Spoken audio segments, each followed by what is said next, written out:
"Hey Luna, want to dance with us?" The question, slung like a dart across the cavernous, sun-drenched studio of the Riverside Classical Dance Academy, was not a genuine invitation. It was a weapon, sharpened with the casual cruelty that only privileged 14-year-old girls can truly master. The mocking tone, the lilting, insincere sweetness, echoed off the wall of mirrors, causing a small, tight knot to form in the pit of Luna Martinez's stomach. Luna was only 12 years old, and she found herself, as she often did on Thursday afternoons, in the center of a circle, not a circle of friends, but a circle of elegant, predatory swans. Her imported Puenque shoes, a gift from a world she could only dream of, contrasted sharply, almost absurdly, with her worn, off-brand sneakers, and the simple, faded jeans she wore, while her mother, Carmen, a ghost in a blue janitor's uniform, cleaned the smudges and fingerprints from the massive mirrors in the main studio.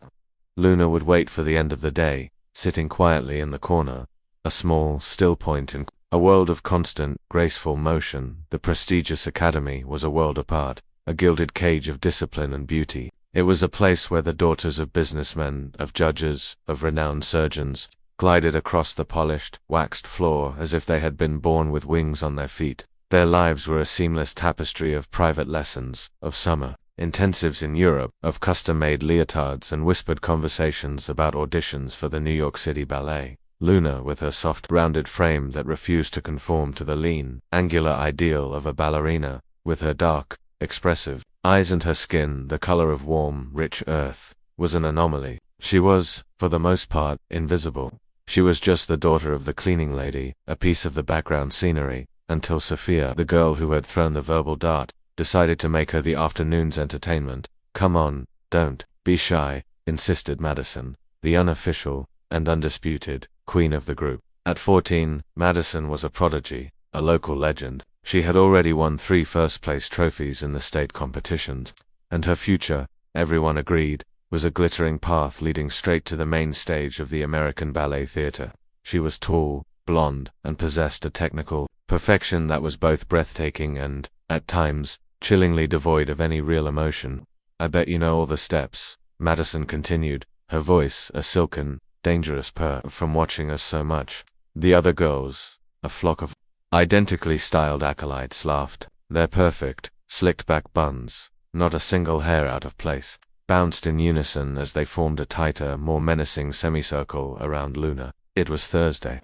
At 5:30 p.m., a time that was usually a chaotic whirlwind of parents arriving, of dance bags being packed, of tired goodbyes. But today, their main instructor, the formidable Ms. Williams, had been called away to an unexpected meeting, leaving the advanced students to rehearse on their own for the last hour. It was an unsupervised and therefore dangerous time. On the other side of the vast studio, pretended not to hear. She scrubbed at an imaginary spot on the floor with an extra unnecessary force, her knuckles white as she gripped the handle of the mop. She knew that tone. Oh, she knew it well. She had grown up hearing 1,000 different variations of it her entire life. It was the sound of privilege asserting its dominance, the sound of a world that was designed to keep people like her, and like her daughter, in their place. "How about we try that sequence from Swan Lake?" suggested Sophia, her bright blue eyes sparkling with a mischievous and deeply unkind light. "You know, the one we were just practicing. The really, really hard part, with the 32 The other girls gasped, a collective, theatrical sound of feigned shock and real, malicious glee. The 32 fouettés. It was the Mount Everest of classical ballet, a notoriously difficult, physically grueling sequence of turns that required years of dedicated, professional training to master. It was a sequence that even Madison, the prodigy, struggled with. Luna remained motionless for a long, silent moment, her dark, intelligent eyes scanning each face in the circle that surrounded her. She saw the smug superiority in Madison's gaze, the eager, cruel anticipation in Sophia's, the nervous, complicit excitement in the others.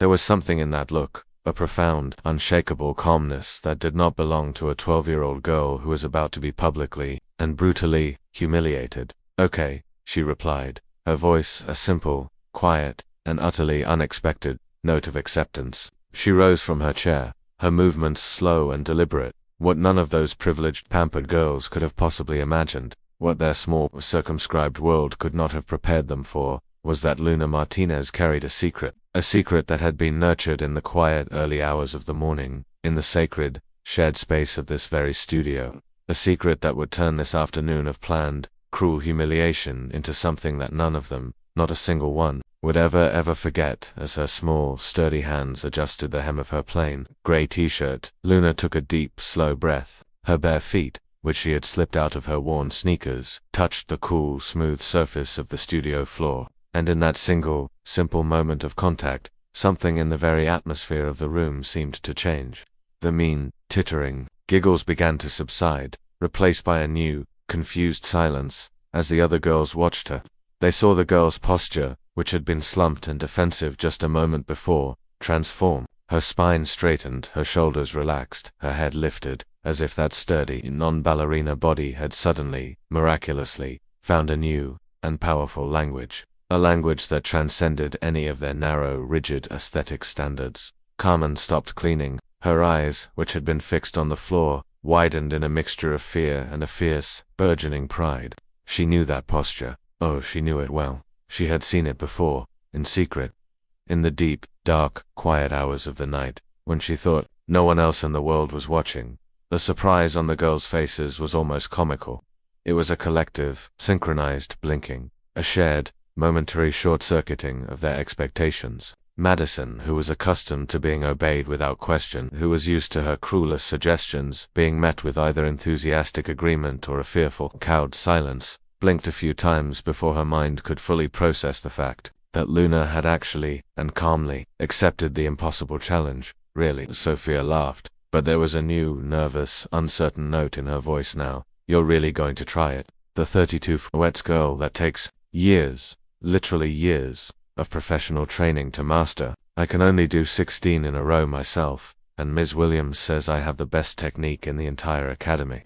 The other girls, their initial predatory confidence now tinged with a faint new color of confusion, moved closer, eager to get a better view of what they still assumed would be an embarrassing and deeply satisfying spectacle. Some of them had already pulled out their cell phones, their thumbs hovering over the record button, clearly planning to capture the impending humiliation, to share it later on their school's social media pages, a digital trophy of their own. Social dominance. Luna walked to the exact center of the studio, her movements imbued with a disconcerting and deeply unnerving calm.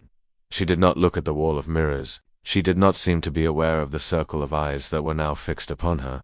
Meanwhile, out of the corner of her eye, Carmen watched the scene unfold, her heart a frantic, wild bird beating against the cage of her ribs. She knew that posture. It was the same calm, centered, and dangerously still posture that Luna would adopt when the other kids at her public school would make fun of her mother for being just a cleaning lady.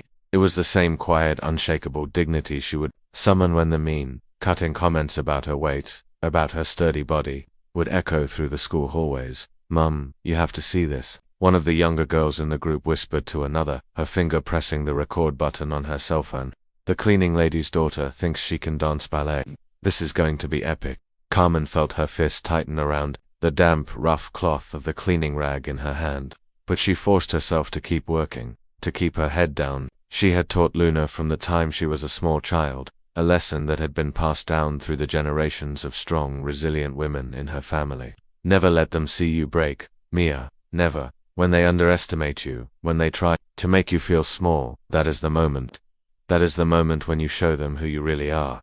Madison, recovering her composure, crossed her arms over her chest, striking the pose of a stern and deeply unimpressed judge. "Let's be fair, girls," she announced, her voice once again full of its usual, condescending authority. "If she can do at least 10 fouettés without falling on her face, we'll be impressed." The condescension in her voice was so thick, so palpable, that you could almost cut it with a knife. "And if she doesn't?" asked Sophia, her eyes gleaming, already relishing the anticipated, and now clearly defined, victory. "Then she promises," Madison replied, her eyes flashing with a cold, calculated cruelty, "that she will never, ever, pretend that she belongs in our world again. No more sitting in the corner, watching our rehearsals, like she's one of us." The words, the terms of the bet, cut through the air like sharp, invisible blades. It was more than just a childish dare. It was a sentence of social exclusion. It was a deliberate and brutal attempt to completely and permanently erase Luna's quiet, unassuming presence from the one space in the world where she felt a glimmer of hope. of belonging. Luna stood motionless in the center of the studio, her small body absorbing every single poisonous word. What those girls, in their gilded, privileged world, didn't know, what they couldn't possibly imagine, was that during all those long, lonely years of watching from the outside, she hadn't just been dreaming, she had been studying. She had been learning dot, and in the deep, dark, early hours of the morning, when the studio was empty and silent, when the only sound was the gentle, rhythmic swish of her mother's mop, Luna had been practicing. Carmen had grown up in the vibrant, chaotic, and music-filled world of Caracas, Venezuela. She had learned the art of folk dance, the joropo, the salsa, the merengue, at her own grandmother's knee, long before life, and economic hardship, had brought her to the United States in search of a better, more stable future for her daughter. On the nights when they finished their work late at the studio, when the last of the wealthy parents had driven away in their luxury cars, mother and daughter would take advantage of the empty, sacred space. Carmen, who had spent years observing Ms. Williams's classes with a keen, intelligent eye, would teach Luna not only the classical ballet steps she had so carefully memorized during the day, but she would also teach her something more. She would teach her the inner strength, the fire, the dunde that came from her own roots. She would teach her the deep, profound, and joyful connection between the music and the soul, a connection that transcended any formal, rigid European technique. When you dance, Luna, Carmen would always say, her voice a soft, loving whisper. In the quiet, empty studio, you are not trying to impress anyone, you are not performing for them, you are talking to something bigger, something older, than all of us. Madison clapped her hands, a sharp, impatient sound that broke the tense silence. Let's get on with it, shall we? She said, her voice dripping with boredom. I have a private tennis lesson in an hour, and I really don't want to be late because of this situation. Luna took one last, deep breath. She closed her eyes for a moment, and in that brief, silent darkness, she connected with something that those privileged, pampered girls could never, ever, buy with their parents' money. She connected with a pure, unadulterated, and powerful authenticity. When she opened her eyes again, there was something different in her gaze. There was a new, and formidable, intensity there, a fire that made even Carmen, who knew her daughter better than anyone in the world, stop her cleaning completely. What none of those young, aspiring ballerinas, with their perfect technique and their hollow hearts, could have possibly imagined, was that they were about to witness not just a dance, they were about to witness a sermon, a demonstration, a revolution.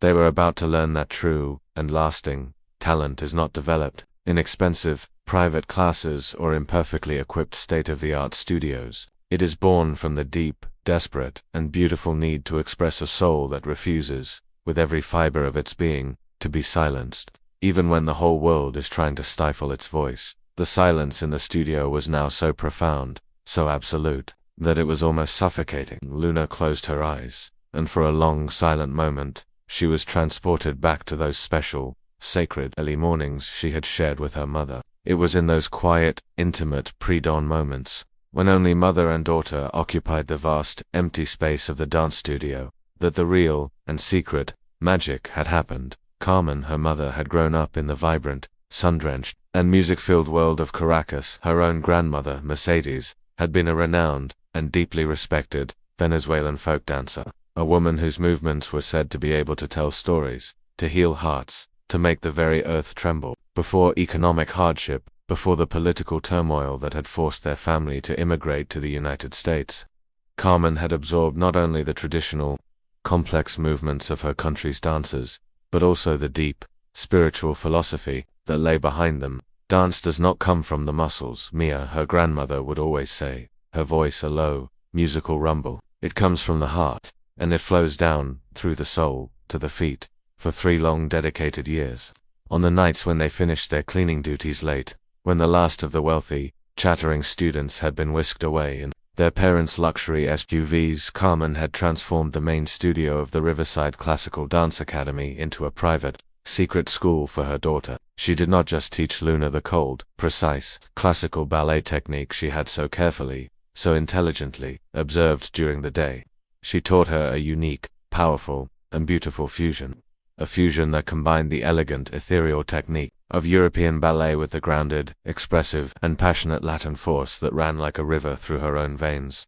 Look, Luna, Carmen would whisper, her voice echoing softly in the vast, empty, and now sacred, space. as she guided her daughter through a complex series of movements. These girls, they dance perfectly. But they dance without a soul. They dance from the neck up, you my love. You will dance imperfectly, but you will dance with so much heart, with so much truth, that no one at all will be able to look away. Madison, the queen bee, the prodigy, drummed her long elegant fingers impatiently on her crossed arms. Her Apple Watch, a glittering, expensive piece of technology, showed that they had already wasted a full 15 minutes on this ridiculous and increasingly boring entertainment. Can we start already? She sighed, her voice a long drawn-out expression of profound and deeply theatrical boredom. Or do you need some more time to come up with an excuse to back out? Sophia laughed, a high tinkling and deeply unpleasant sound. She adjusted the angle of her phone, making sure to get the perfect shot. No, let her concentrate, she said, her voice full of a mock seriousness. It will be even funnier when she tries, and fails, miserably. My mom always says that everyone has to know their place in society. And her place, she added, with a pointed, cruel glance at Carmen, who was still pretending to clean on the other side of the room, is not on this floor. What none of the girls in that room, in their hermetically sealed world of privilege and prejudice, knew was that Luna had spent the last 6 months preparing specifically, and with a fierce, silent determination, for this very moment, not because she had foreseen this particular, and particularly cruel, humiliation, but because her mother, Carmen, with her wise and world-weary eyes, she had noticed the cruel, dismissive looks, she had noticed the whispered, cutting comments, and she had noticed that they had been intensifying day by day, week by week. One day, Mia Carmen had said to her, several months ago, her voice full of a quiet, sad gravity, "They are going to try and break you. They are going to try and make you feel small and worthless. And when that day comes, you will not cry, you will not run, you will be ready. You will be ready to show them who you really are." Carmen had used her limited, precious savings, money she had been putting aside for a new apartment, to buy a pair of used, but still beautiful, plunked shoes, from a retired ballerina she knew from the local church. And in the deep, dark, early hours of the morning, in the silent, secret space of the studio, she had taught Luna not only the complex, physically demanding movements of ballet, but also how to transform every single, painful emotion, the anger, the sadness, the loneliness, the hope, into a pure, powerful, and undeniable physical expression. Across the studio, Carmen did something she had never, ever done during her working hours. She stopped cleaning, she leaned her mop against the wall of mirrors, and she stood, her posture as straight and as proud as her daughter's. She knew what was about to happen, and she needed to witness every single, beautiful, and triumphant second of it. Luna took one last, deep, centering breath, and she assumed the 5th position, her bare feet, which were strong and calloused from years of secret, silent practice, finding a perfect, unshakable balance on the cool, polished floor. The other girls, seeing her perfect, textbook form, continued to laugh, but their laughter was beginning to sound a little more forced, a little more nervous. Carmen, however, noticed something that they, in their ignorance, had missed. She noticed the subtle, but profound change in Luna's posture. She noticed the way her shoulders had aligned, the way her spine had lengthened, as if an invisible, powerful string was pulling her, gently but firmly, up towards the ceiling. 32, Luna said softly, her voice a quiet, determined whisper, more to herself than to the circle of girls who were now watching her with a new and deeply unsettling sense of confusion. "Let's see what I'm capable of." Madison rolled her eyes, a last, desperate attempt to regain control of the situation, to reassert her own superiority. "Honey," she sneered, "I've had 3 years of private one-on-one lessons with the best teacher in the entire state, and I still struggle to do 16. Do you really honestly think—" The words died on her lips.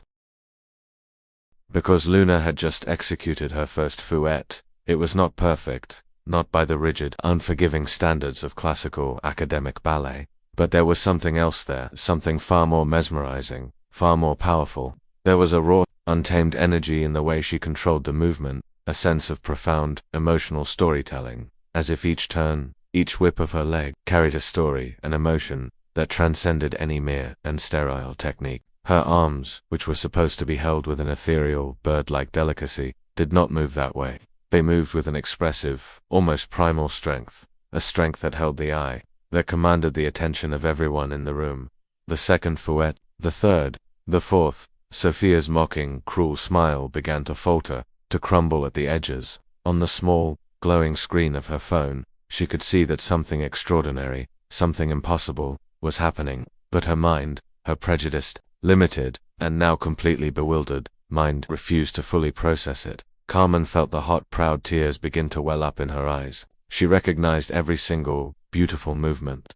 The secret lessons, the whispered, late-night advice, the unique, powerful fusion of techniques that they had created together in the sacred, secret space of their shared dream. But there was something else there too, something new, something that Luna had developed all on her own, a deep, profound, and almost supernatural connection to the music, a connection that seemed to come from a place that was deeper and older than any formal and expensive training could ever hope to reach.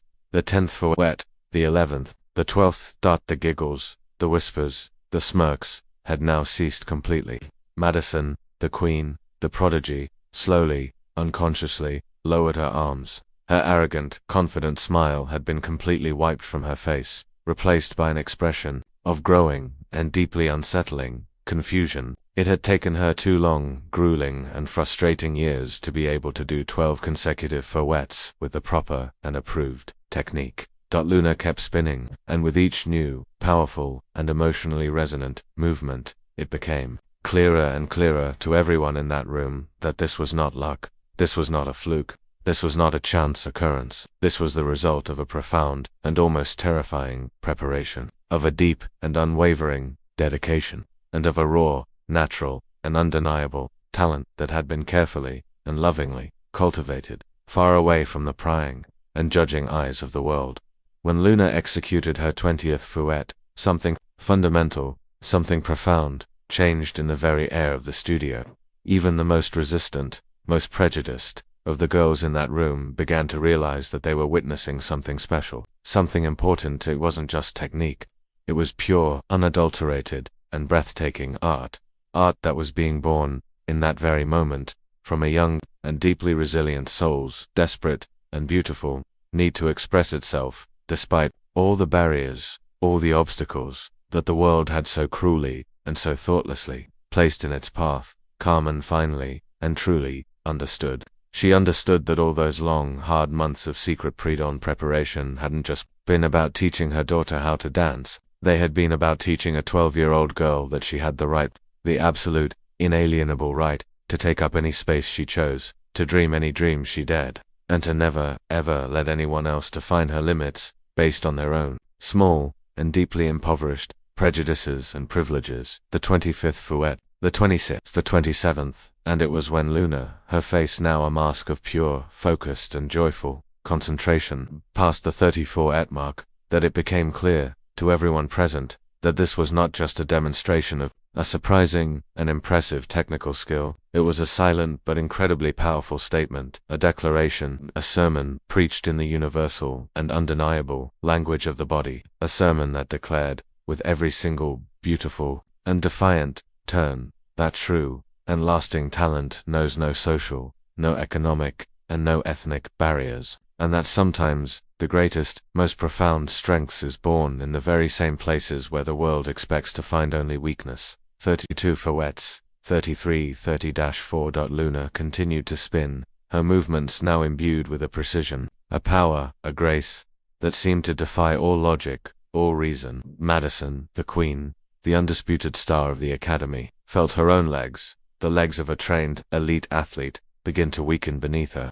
She had to reach out and lean on the bar, the long wooden practice rail, to keep herself from falling. In her 14 years of a life that had been completely and obsessively dedicated to the privileged and unforgiving world of elite ballet, she had never, ever, witnessed anything like this. That's not possible, whispered Sophia, her voice trembling, as she continued to film, her hand now shaking so badly that the image on her screen was a blurry, chaotic mess. What had begun as a cruel, calculated documentation of a public humiliation had now miraculously and terrifyingly turned into the historical record of something extraordinary. Carmen could no longer hold back her tears. They flowed freely, silently, down her cheeks. Every single, beautiful, powerful movement that her daughter made was a validation, A validation of all the sacrifices, of all the long, hard, and often thankless years, of the early pre-dawn mornings, spent cleaning other people's offices, just to be able to pay for a pair of used,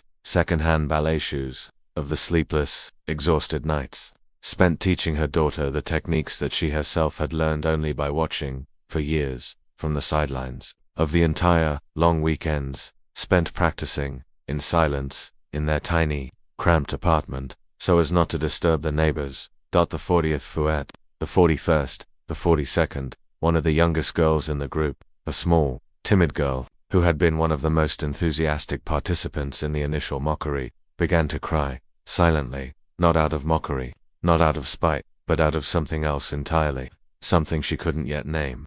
It was like watching a miracle, a real, genuine, and deeply unsettling miracle, happen right before her very eyes. It was a complete and total redefinition of everything she had ever been taught, of everything she had ever believed, about talent, about elegance, and about what it really, truly, meant to be a ballerina. "My God," whispered a new voice, from behind the group. Ms. Williams, the Academy's director, the formidable and highly respected instructor, had returned from her meeting just as Luna, her face now shining with a mixture of sweat and pure unadulterated joy, had passed the 44 mark. She had stopped at the door, her expensive leather briefcase falling to the floor with a soft, unnoticed thud, her mind, her trained, expert, professional mind, unable to fully process what her eyes, her disbelieving, expert eyes, were seeing. Ms. Williams whispered to herself, her voice a mixture of awe and a dawning, professional, and deeply exciting, confusion.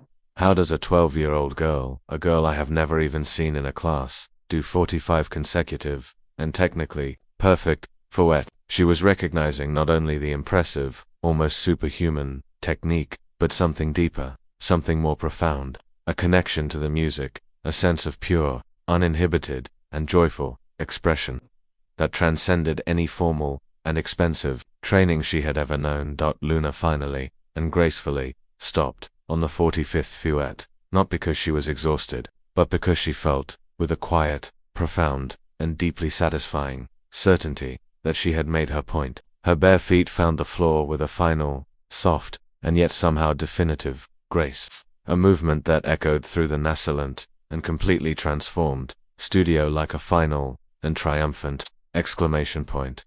The silence that followed was deafening. It was a silence that was filled with the ghosts of old prejudices, of shattered certainties, of a world that had been, in the space of a few short, miraculous minutes, completely and irrevocably turned upside down.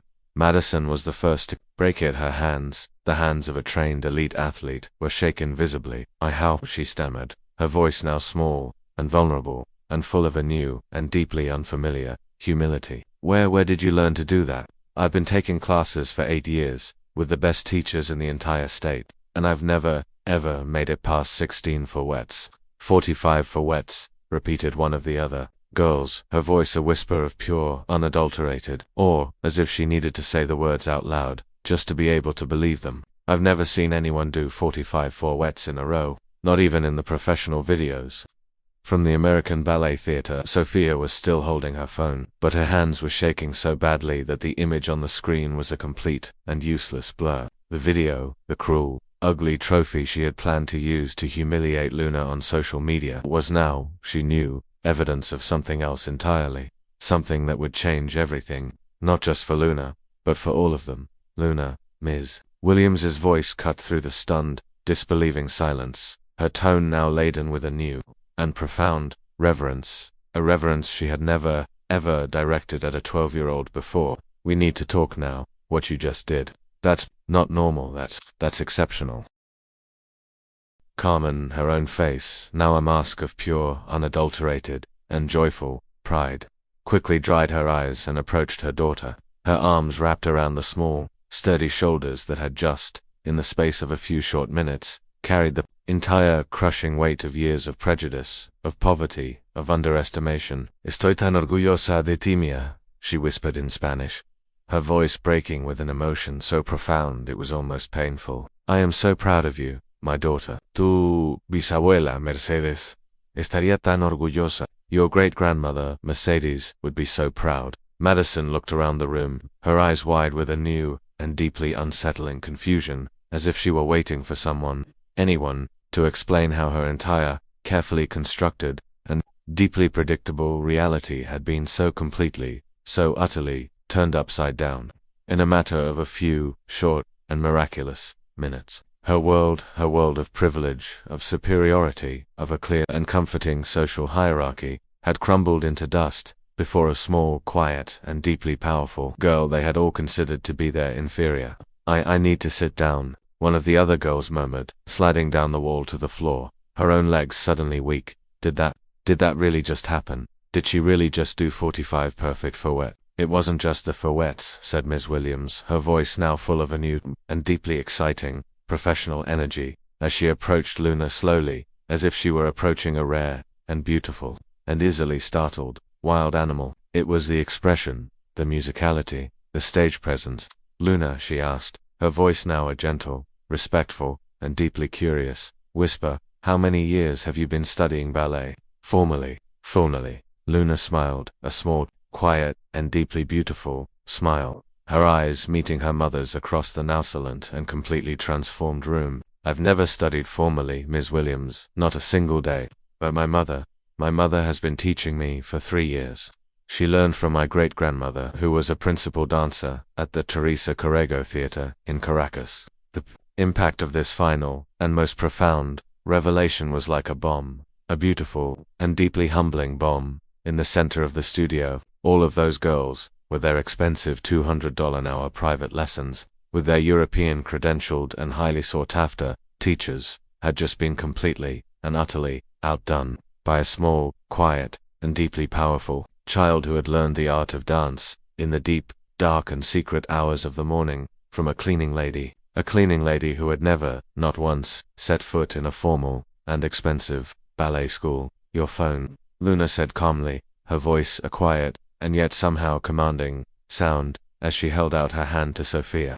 I'd like to see the video you recorded. Sophia, her face now a mask of pure, unadulterated, and deeply shameful guilt, hesitated for a moment, but then, with trembling fingers, she handed over the device. Luna watched a few seconds of the recording, observing her own performance with a cool, critical, and surprisingly mature eye. You can post that video, she said, as she handed the phone back to a stunned, and now deeply humbled Sophia. You can post it anywhere you want. In fact, I think you should. I'm sure a lot of people would like to see what happens when we stop judging someone by their appearance, and we start giving their talent a real and honest chance. Madison finally found her voice, but it was a new voice, a voice that was small and vulnerable, and full of a new and deeply unfamiliar humility. I'm sorry, Luna, she said, her own voice trembling. I'm really sorry. We didn't know that you had this gift. That I was what? Luna asked, her voice gentle, but with a new and quiet firmness that made Madison swallow her words. Different from you. That's exactly what I am, and that's exactly why I can do things that you, in your perfect and predictable world, never even imagined were possible. Ms. Williams watched the interaction with a growing and deeply professional fascination. Luna, she said, her voice now full of a new and deeply exciting energy, would you be interested in formal lessons here at the academy? Because after what I have just witnessed, I can guarantee you that any academy in this entire country would be honored to have you as a student. Carmen interjected gently, her voice full of a quiet and yet somehow powerful dignity. Professor, she said, we cannot afford the tuition here. I work as a cleaning lady because I need to support my daughter, not because I choose to. A full scholarship, Ms. Williams replied, without a moment's hesitation. Private lessons, participation in all the major competitions, everything. A dancer with this kind of raw, natural and profound talent cannot, and will not, be wasted because of financial issues, not on my watch. And then, a new sound, a soft and hesitant sound, broke the silence.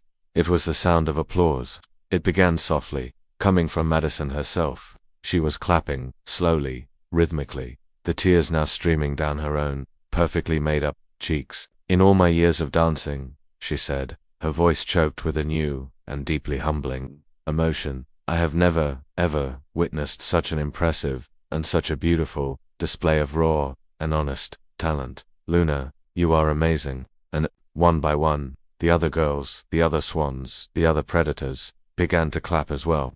It was not the condescending, mocking applause that Luna had known so well, for so long. It was a new sound, a sound of genuine and profound recognition, a sound of respect, a sound of a world that had been, in the space of a few short and miraculous minutes, completely and irrevocably changed. Sophia looked down at her phone, and then up at Luna, her own eyes now full of a new and deeply unfamiliar admiration. Can I post this video?" she asked, her voice a whisper, but not as a joke, as inspiration. I think the world needs to see this." Luna nodded, a small, quiet, and deeply beautiful smile touching her lips. "You can post it," she said, "but make sure you give it a title that tells the truth.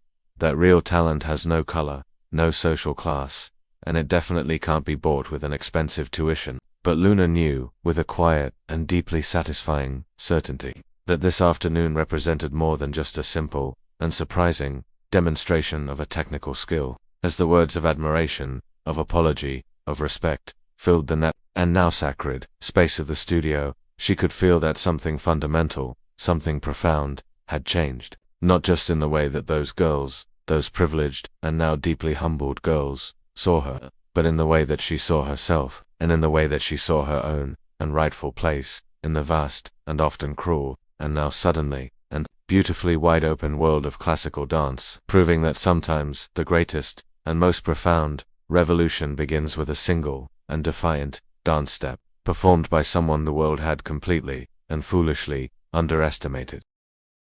3 months later, Sophia's video was not just a local curiosity, it was a global phenomenon.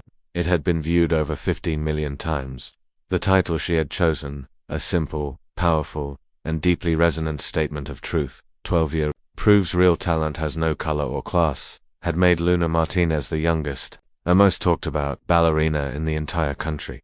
The Riverside Classical Dance Academy was never the same again. Ms. Williams, true to her word, had not only fulfilled her promise of a full and comprehensive scholarship for Luna, but she had also, in a move that had sent shockwaves through the elite and often insular world of classical dance, completely overhauled the Academy's admissions program. After witnessing what Luna did that day, she had explained in a widely publicized national interview, "I realized that our academy, and academies like ours all over the country, were in danger of wasting extraordinary and vital talent because of our own deeply ingrained and often unconscious prejudices that we had, for too long, disguised as aesthetic standards." Madison Thornfield, the girl who had, for so long, considered herself the undisputed and untouchable star of the Academy, now shared the main stage and the spotlight with Luna in all of the Academy's most important and most prestigious performances. The experience, for Madison, had been deeply and painfully humiliating at first,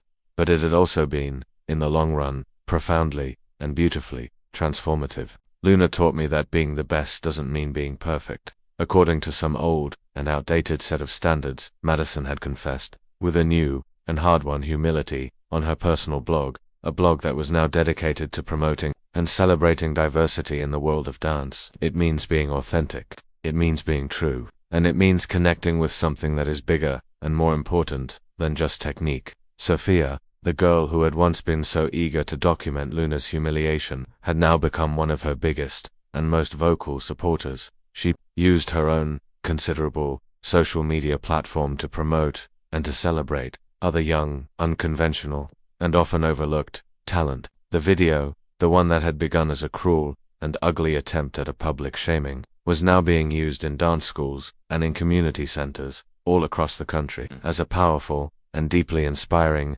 example of how true and lasting talent can and does transcend all social and economic barriers. Carmen, Luna's mother, had been promoted to the position of maintenance coordinator at the Academy, with a salary and a benefits package that had allowed their small and now hopeful family to move into a larger, sunlit apartment in a safer and more welcoming neighborhood. But more importantly, she had been invited by Miss Williams to teach a new and wildly popular class in Venezuelan folk dance at the Academy, sharing with a new and eager generation of young students the rich, vibrant, and beautiful cultural heritage that had been passed down through the generations of strong and resilient women in her family. The Riverside Classical Dance Academy, in a move that was now being emulated by other similar institutions all across the country, had implemented the Luna Marcini's program, a full scholarship system that was specifically and actively geared toward identifying and nurturing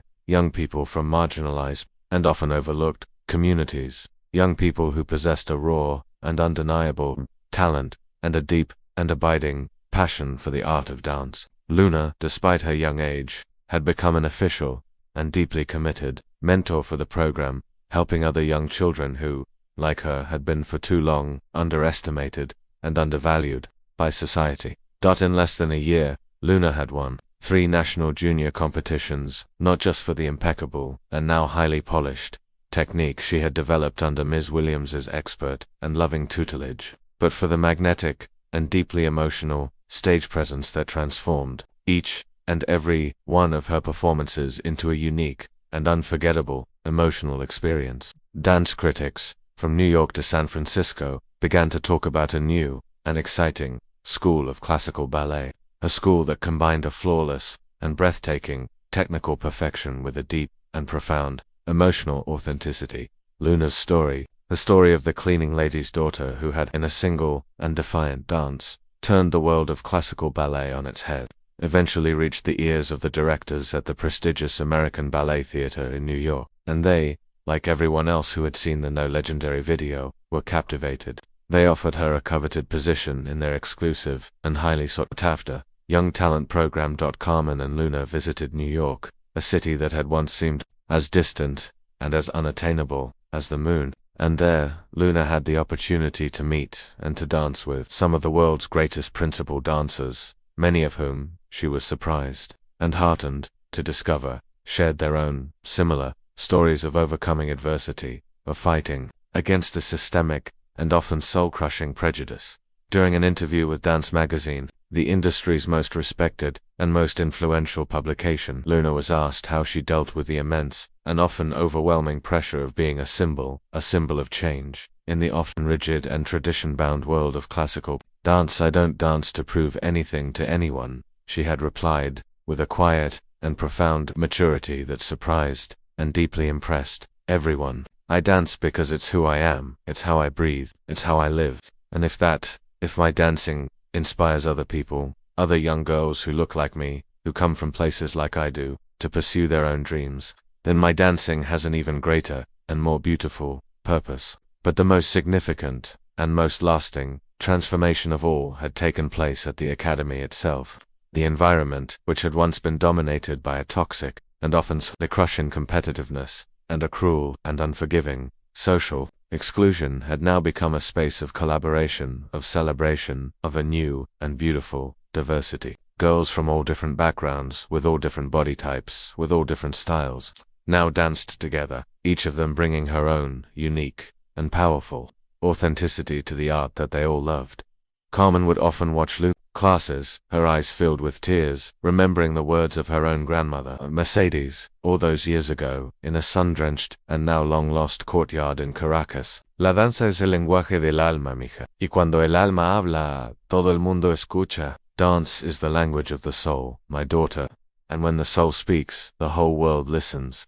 A year after that transformative and now legendary afternoon, Luna received an invitation to participate in the prestigious International Young Dancers Gala in Paris. She would be the official and sole representative of the United States, an honor that was usually reserved for the country's oldest and most promising and most well-connected young talents. The girl who had once been called out to dance as a cruel and ugly joke would now represent her entire country on the most prestigious and most unforgiving stage in the entire world of classical dance.